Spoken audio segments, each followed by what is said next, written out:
কাশ্মীর হামলাকে কেন্দ্র করে ভারত ও পাকিস্তানের মধ্যে টানটান উত্তেজনা তৈরি হয়েছে। ভারত পাকিস্তানের বিরুদ্ধে ব্যবস্থা নেয়ার পর তাদের বিরুদ্ধে পাল্টা ব্যবস্থা নিয়েছে পাকিস্তান।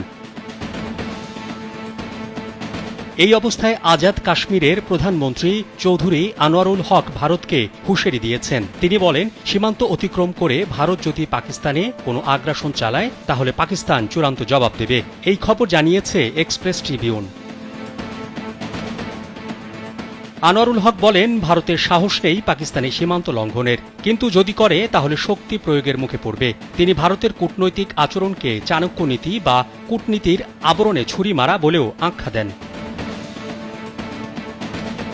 এখন যে কোনো ব্র্যান্ডের পুরাতন এসি বদলে নতুন ওয়ালটন এসিতে উপভোগ করুন 25% ছাড়। আনোয়ারুল হক আশঙ্কা প্রকাশ করে বলেন, ভারত কোনো তৃতীয় পক্ষকে ব্যবহার করে আজাদ কাশ্মীরকে অস্থির করতে পারে। যদি তারা এমন কোনো দুঃসাহস দেখায় তাহলে উপযুক্ত জবাব দেবে পাকিস্তান। ভারত পাকিস্তানের পাল্টাপাল্টি পদক্ষেপের মধ্যে সবচেয়ে গুরুত্বপূর্ণ হয়ে উঠেছে সিন্ধু নদের পানি চুক্তি। 1960 সালে বিশ্বব্যাংকের মধ্যস্থতায় ভারত ও পাকিস্তানের মধ্যে সিন্ধু পানি চুক্তি স্বাক্ষরিত হয়, যা দুই দেশের মধ্যে বিরল এক সহযোগিতার উদাহরণ হিসেবে এতদিন ধরে টিকেছিল। এই চুক্তির আওতায় পাকিস্তান সিন্ধু নদের জলধার ব্যবস্থার ওপর অধিকতর নির্ভরশীল, কারণ দেশটির কৃষি ব্যবস্থার প্রায় 90% এই পানির উপর নির্ভর করে। বিশ্লেষকরা বলছেন, পাকিস্তান তার পানির ন্যায্য হিস্সা নিশ্চিত করতে পারমাণবিক অস্ত্র ব্যবহার করতেও দ্বিধা করবে না।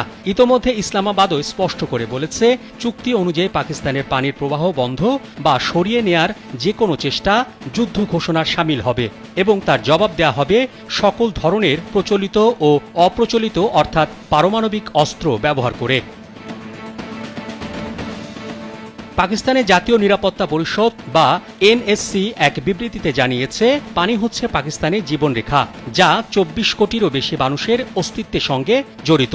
তাই পানির প্রবাহ বন্ধ করা হলে তা যুদ্ধ হিসেবে বিবেচিত হবে এবং এর জবাবে পাকিস্তান সামরিক শক্তি প্রয়োগ করতেও দ্বিধা করবে না।